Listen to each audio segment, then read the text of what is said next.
네, 오늘은 세계 성찬 주일입니다.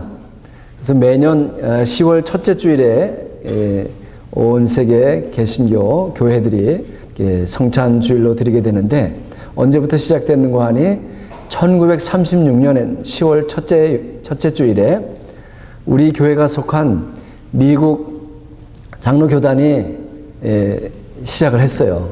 그런데 이것이 이제 오늘에 이르러 온 세계 교회들이 함께 성찬 주일로 드리게 되었습니다.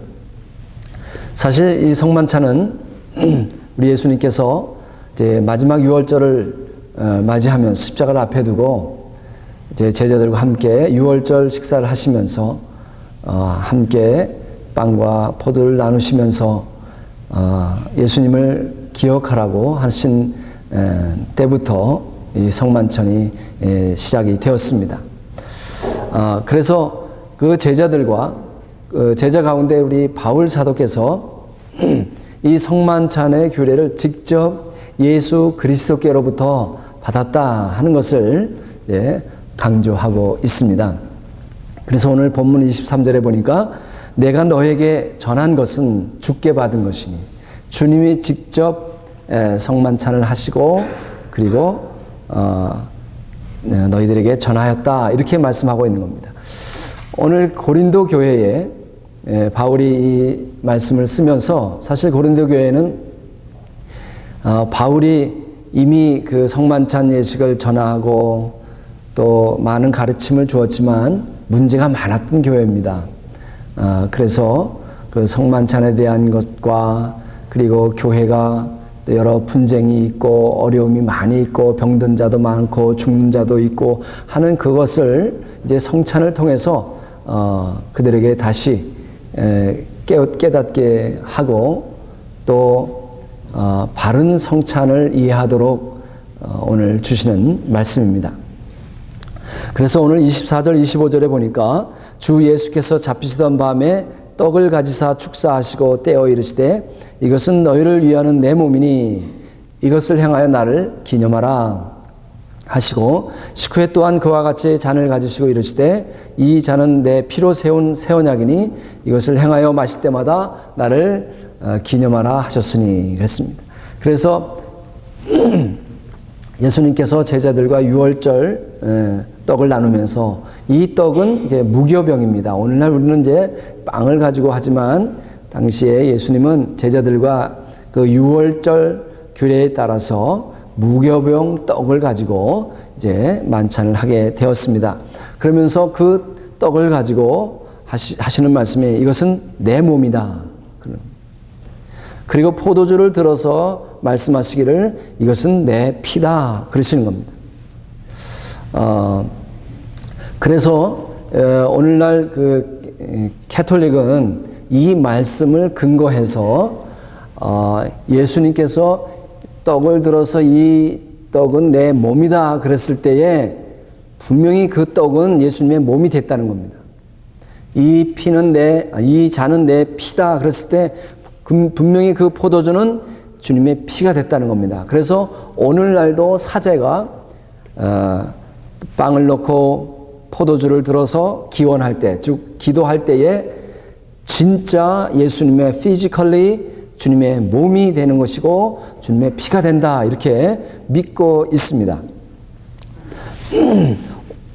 오늘날 많은 견해가 또 있지만, 그러면 우리는 어떤 견해를 믿고 있는 거 하니, 어떤 믿음을 갖고 있는 거 하니, 이제 우리 교회가 속한 장로교단이나 또 신학자인 칼빈을 따르는 그러한 분들은 무엇을 따르는가 하니, 이제 우리가 이 떡과 포도주를 앞에 놓고 기도할 때에 이 떡과 포도주를 통해서 예수님이 영적으로 임재하신다 하는 것을 믿고 있습니다.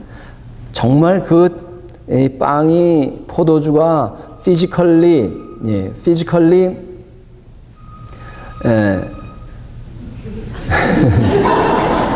깨라는 소리입니다, 이게요. 잠에서 깨어나라. 그 일부 때도 오늘 저기 광고를 잘 못 보신 것 같아요. 이 처음에 항상 셀폰을 꺼주세요 이렇게 광고가 뜨는데 늦게 오시니까 그 광고를 못 보셔서 그러는 것 같아요. 뭐 저 같아서도 뭐 끄고 들어오는 거 잊어버릴 거예요. 그러니까 지금이라도 끄시면 일부 때는요 뭐 중간 거의 끝날 때도 울리더라고요. 잊어버리고 그때까지 잊어버리고 그래서 지금 끄셔도 됩니다. 그러니까 우리가 믿는 바는 정말 피지컬리 그 빵이 몸이 되고 포도주가 피가 되는 것은 아니지만 예수님이 그 빵과 포도주를 통해서 우리에게 영적으로 임하신다라고 하는 것입니다. 그래서 예수님이 영적으로 임재하실 때 하시는데 우리가 성찬에 참여하면 하나님께서는 모든 참여자들에게 은혜를 주셔서 다양하고 아주 구체적인 방법으로 은혜를 주셔서 치유도 나타나고 회복도 일어나고 모든 문제도 해결되는 역사가 일어나게 될 줄로 믿습니다. 그러므로 오늘 우리는 이 성찬주일에 제가 오늘 성찬에 대한 말씀도 드리면서 어떤 종교 예식을 치르는 것이 아니라 그렇다고 해서 우리 예수님께서 이제 마지막 제자들을 떠나면서 하신 만찬이니까 이 성만찬을 할 때 우리를 떠나가신 예수님을 기념하는 것이 아니라 오늘 나를 이것을 행하여 나를 기념하라 기억하라 하신 것은 떠나가신 주님을 기억하라는 게 아닙니다. 떠나가신 주님을 기념하라는 것이 아니라 지금 이 빵과 포도주를 통해서 우리 가운데 임재하신 주님을 기억하라는 겁니다. 할렐루야. 그럼 무슨 차이가 있는지 아시겠죠? 그러니까 우리는 성찬을 할 때마다 주님이 나와 함께 계시는구나. 여기 계시는구나. 이 빵과 포도를 통해서 주님이 임재하심으로 하나님께서 우리에게 아주 다양하고 구체적인 방법으로 우리에게 은혜를 베푸시는구나 하는 사실을 기억해야 하는 것입니다. 성경은요 항상 예수 그리스도의 죽음을 강조합니다. 왜냐하면 그 십자가의 죽음이 하나님의 마음을 가장 잘 드러내기 때문에 그렇습니다. 그러므로 십자가를 전하면 십자가의 예수 그리스도의 죽음을 전하면 그곳에는 반드시 하나님의 임재가 있게 됩니다. 왜냐하면 하나님께서는 십자가를 전함으로 사람을 구원하시는 방법을 원하셨습니다. 그래서 고린도서 1장 21절에도 보니까 하나님께서는 전도에 미련한 것으로 믿는 자들을 구원하시기를 기뻐하셨도다. 그렇죠? 우리가 십자가를 전하면 사람들은 뭐예요? 어리석게 생각합니다. 어떻게든지 우리가 그 사람을 잘 꼬시고 설득하고 잘 대해줘서 그 사람이 구원받는 것으로 생각하는데 절대로 그렇지 않다는 거예요. 십자가를 전함으로 예수 그리스도의 죽음을 전함으로 하나님이 역사하시는 것입니다. 그래서 십자가 복음이라 그렇게 말합니다. 십자가 복음을 전하면 그 배후에서 하나님이 역사하시는데 십자가를 전하면 그 십자가를 통해서 사람의 영혼 속에서 하나님이 역사하기 시작을 하는 겁니다. 이게 바로 하나님의 기적이다 말이에요. 우리가 요한복음에 이런 말씀이 있습니다. 한 알의 밀이 땅에 떨어져 죽지 아니하면 한 알 그대로 있고 죽으면 많은 열매를 맺느니라. 그러니까 하나님의 말씀, 이 복음의 말씀이 사람의 영혼에 떨어지면 전에 없었던 열매가 맺혀지게 된다는 겁니다. 그 열매가 무슨 열매냐? 새 생명의 열매다. 십자가로 말미암아 그 십자가 복음의 말씀이 떨어지면 그 영혼 속에 새 열매가 맺혀지는데 그 열매는 어떤 열매냐? 생명의 열매다. 새 생명의 열매. 사람이 거듭나는 것도요, 십자가를 선포함으로 거듭나게 되는 것입니다. 그러니까 우리는 이 하나님의 십자가 복음을 단순하게 선포하면 하나님이 기적을 일으키는 겁니다. 그리고 이 복음의 말씀이 선포되면 사람의 영혼 속에 필요를 창조합니다. 즉 가난함을 느끼게 되는 것입니다. 그래서 그 필요가 생기면 이제 그 사람은요, 이 세상 어떠한 것으로도 만족을 못해요. 물질로 만족되는 게 아니고요, 어떤 명예로, 어떤 출세로 만족되지 않고, 이 십자가 복음이 전해지면 그 사람으로 하여금 가난한 심령이 되게 만드는 거예요. 그래서 오직 십자가 구속의 말씀, 구속이 아니고서는 절대로 그 필요를 채울 수가 없다라고 하는 것입니다. 그래서 오늘 26절에 보니까 너희가 이 떡을 먹으며 이 잔을 마실 때마다 주의 죽으심을 그가 오실 때까지 전하는 것이니라 그랬습니다. 그러니까 우리는 성찬을 받을 때마다 주님의 죽으심을 선포해야 한다는 것입니다. 여러분, 바울의 마음속에 단 한 가지 있었던 것이 뭐냐면요, 오직 그리스도와 그분의 죽으심 뿐이었습니다. 그래서 바울은요, 부활하시고 승천하신 그리스도가 아니라 못 박히셔서 죽으신 그리스도를 강조한 겁니다. 십자가를 강조하고 주님의 죽으심을 선포하라, 그렇게 말씀합니다. 그래서 고린도서 1장 23절 24절에 이렇게 말씀합니다. 같이 읽겠습니다. 시작.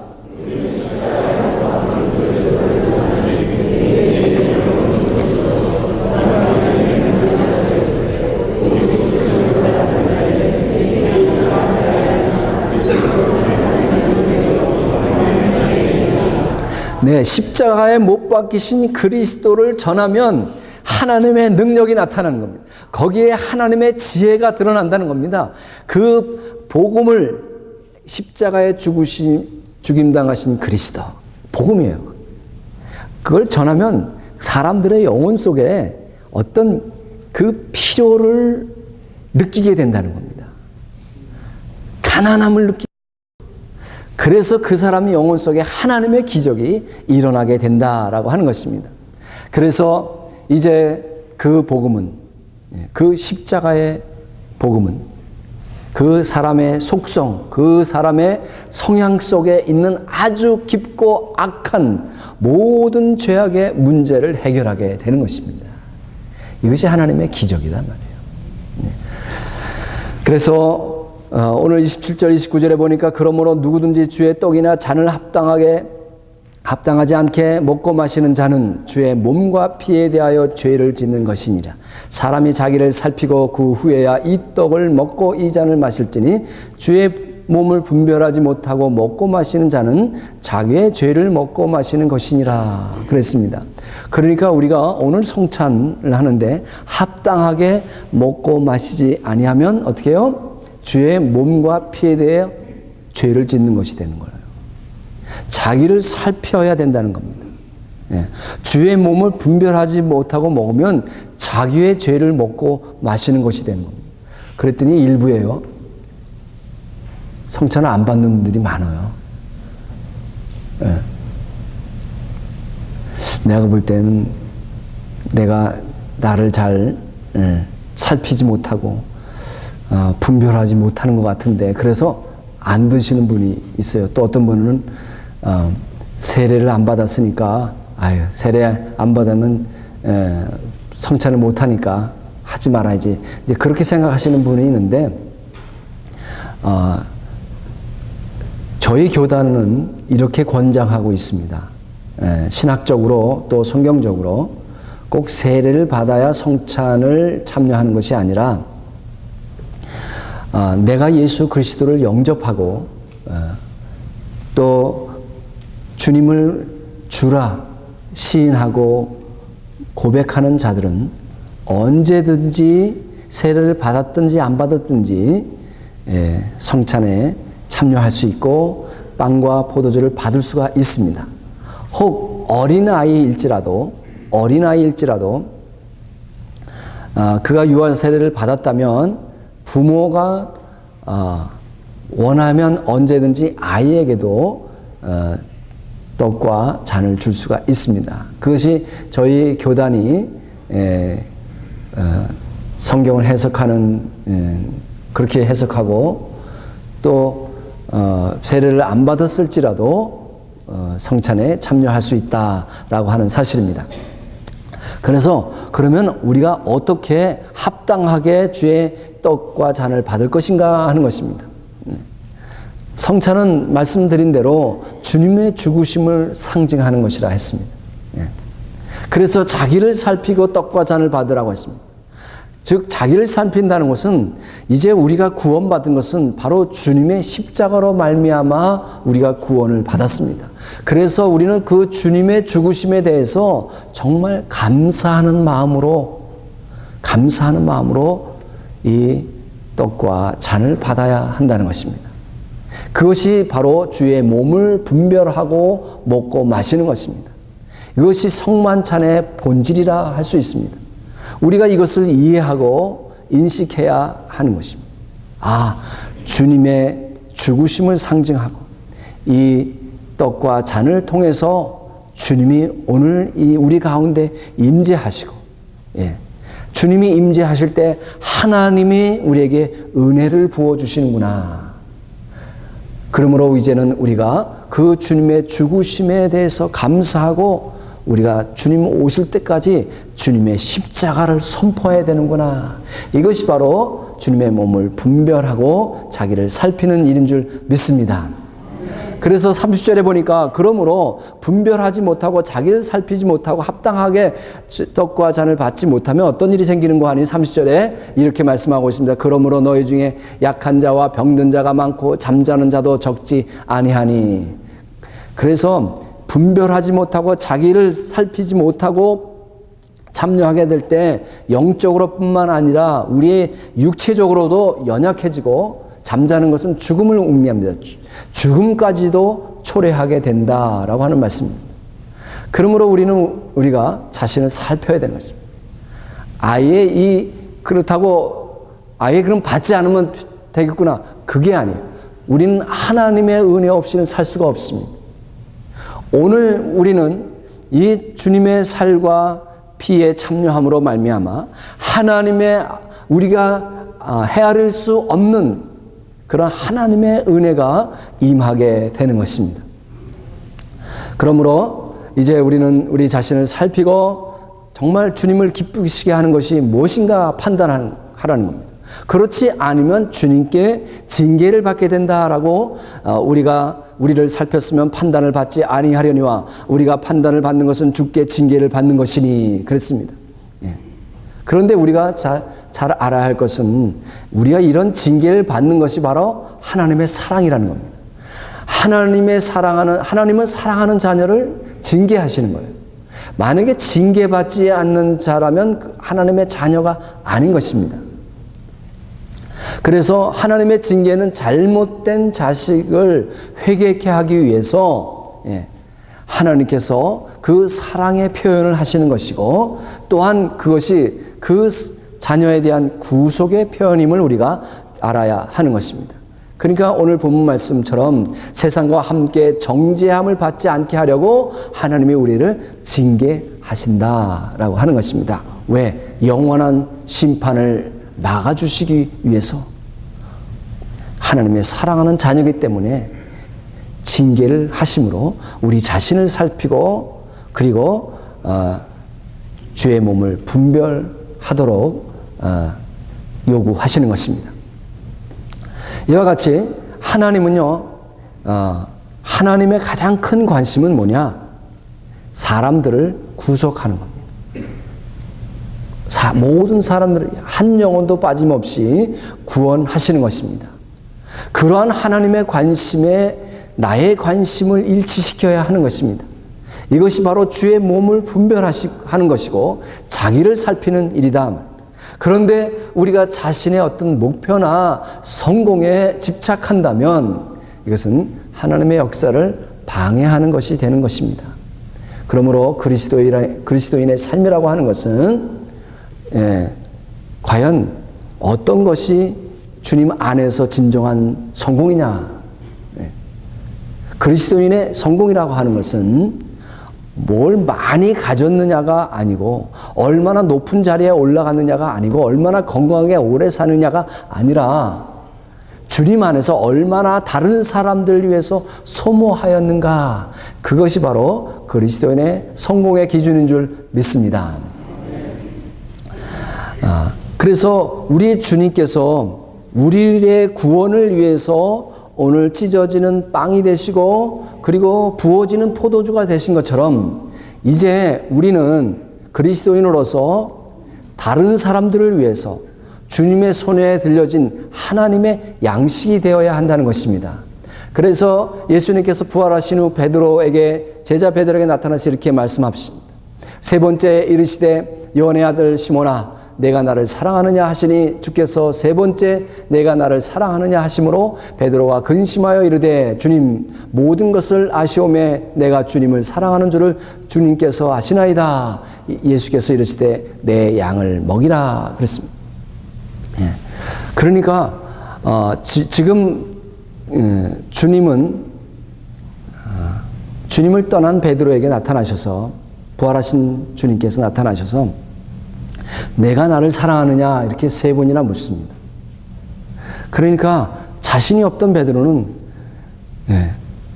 주님이 아십니다. 그렇게 대답합니다. 그럴 때 주님께서 내 양을 먹이라. 그것은 바로 주님의 양들을 말합니다. 주님이 관심 있어 하는 주님의 어린 양들을 말합니다. 주님의 사람들을 말합니다. 주님의 관심이 있는 사람들. 그런데 우리가 잘 알듯이 뭘 주님께서 주시면서 내 양을 먹이라 하신 것이 아니라 아무것도 주시는 게 없어요. 그래서 우리는 생각하기를 그러면 말씀을 먹이라는 것인가 아니면 뭘 먹이라는 것인가 우리는 잘 알 수가 없습니다. 그런데 뭐 말씀을 먹이라는 뜻도 있겠지만 오늘 우리가 이 말씀을 잘 생각해 볼 때 주님께서 저와 여러분을 구속하시기 위해서 구원하시기 위해서 친히 이렇게 빵이 되시고 포도주가 되신 것처럼 오늘 저와 여러분 그리스도인들은 주님을 따르는 제자들은 주님의 손에 들려진 또 다른 사람들을 위한 그렇게 찢겨지는 빵이 되고 부어지는 포도주가 되기를 원하신다라고 하는 것입니다. 이것이 바로 제자의 삶이요 성찬의 삶이다라고 하는 것입니다. 그러므로 우리가 이제 주님의 손에 들려지는 이런 빵과 포도주가 되기 위해서 주님은 우리를 빵으로 만드시고 또 포도주로 만드시는 그런 과정이 있습니다. 우리는 그저 아주 풍성한 알곡, 탐스러운 그런 열매로만 있기를 원하지만 주님은 그러한 알곡을 어떻게 합니까? 절구에다 놓고 찢는 겁니다. 절구에다 놓고 그래서 고운 가루로 만들어 버리는 거예요. 우리의 삶 속에 하나님께서 우리를 구원받은 우리를 이렇게 절구에다 놓고 빻는 과정이 있어요. 왜 그러실까? 왜 나를 이렇게 힘들게 만드실까? 그럴 때가 있습니다. 그래서 그 가루로 만든 다음에 그걸 또 물로 섞어가지고요. 반죽을 해가지고 그저 오랫동안 반죽을 해야 좋은 빵이 만들어지기 때문에 그 반죽을 합니다. 그래서 반죽에서 끝나는 줄 알았더니 반죽한 거를 또 주님의 양들에게 먹이면 어떻게 다 설사하고 배탈 나고 그러니까 그걸 또 그냥 뜨거운 오븐에다가 집어넣는 겁니다. 그래서 뜨거워서 못 살겠네. 힘들어서 못 살겠네. 그런 과정은 다 하나님께서 우리를 그저 맛있는 빵으로 만드시기 위해서 누구를 위한 빵? 주님께서 관심 있는 사람들을 향한 주님의 양들을 위한 빵으로 만드시기 위해서 우리를 그렇게 사방으로 우겨 싸고 고운 가루로 만들고 빻고 그리고 불에 데우고 하는 과정을 거쳐서 어린 양들이 먹을 수 있는 주님의 손에 들려지는 빵이 되는 겁니다. 우리는 그저 탐스러운 포도송이로 만족하려고 합니다. 정말 이제 인격적으로 정말 포도송이처럼 탐스럽고 참 모든 사람들이 보기에 부러워하는 그런 포도송이로 있기를 원하는데, 여러분, 포도송이를 마실 수 있습니까? 포도송이를 마실 수 없습니다. 그래서 주님은 우리를 또 그 포도송이를 으깨는 겁니다. 발로 밟는 겁니다. 그래야 포도주가 나오니까. 으깨고 발로 밟고 우겨쌈을 당하는 그러한 과정을 통해서 맛있는 포도주가 나오게 되는 겁니다. 이것이 이제 저와 여러분을 향하신 주님의 뜻입니다. 이러한 우리 자신이 성찬이 되는 그러한 삶을 살아야 하는 것입니다. 오늘 우리는 이제 이 성찬에 참여하면서 하나님께서 모든 참여자에게 정말 구체적인 방법으로, 다양하고 구체적인 방법으로 은혜를 내려 주십니다. 오늘 저와 여러분이 그러한 은혜를 받기를 축원합니다. 오늘 이 빵과 포도주를 통해서 우리의 임하십니다. 그래서 그러한 주님의 임하심을 통해 우리는 은혜를 받고, 이제 우리는 이 성찬을 기억하면서 항상 우리는 주님의 죽으심을 선포해야 된다. 죽으심을 선포하라. 그러면 하나님의 기적이 나타난다는 겁니다.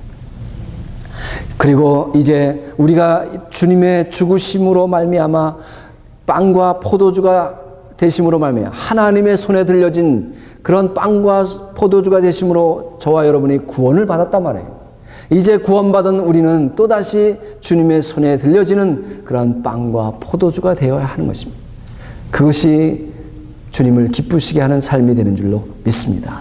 오늘 이 세계 성찬 주일에 우리는 꼭 기억할 것이, 정말 이 성찬을 참여할 때마다 주님이 나와 함께 계신다는 것을 잊지 말아야 하는 것이고, 그리고 참여하는 때마다 하나님께서 우리에게 은혜를 주시고, 그리고 은혜 받은 저와 여러분은 주님의 죽으심을 선포함으로 하나님의 기적을 체험하고, 이제 우리 스스로가 주님의 손에 들려진 그러한 찢겨지는 빵과 포도주가 될 때 그것이 진정한 제자의 삶이요 성찬의 삶인 줄 믿습니다. 기도하겠습니다.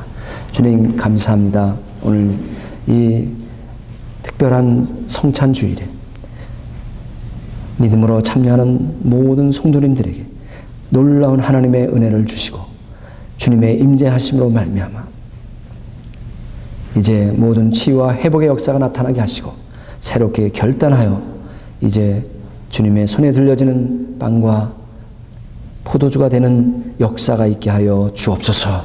예수님 이름으로 기도하옵나이다. 아멘.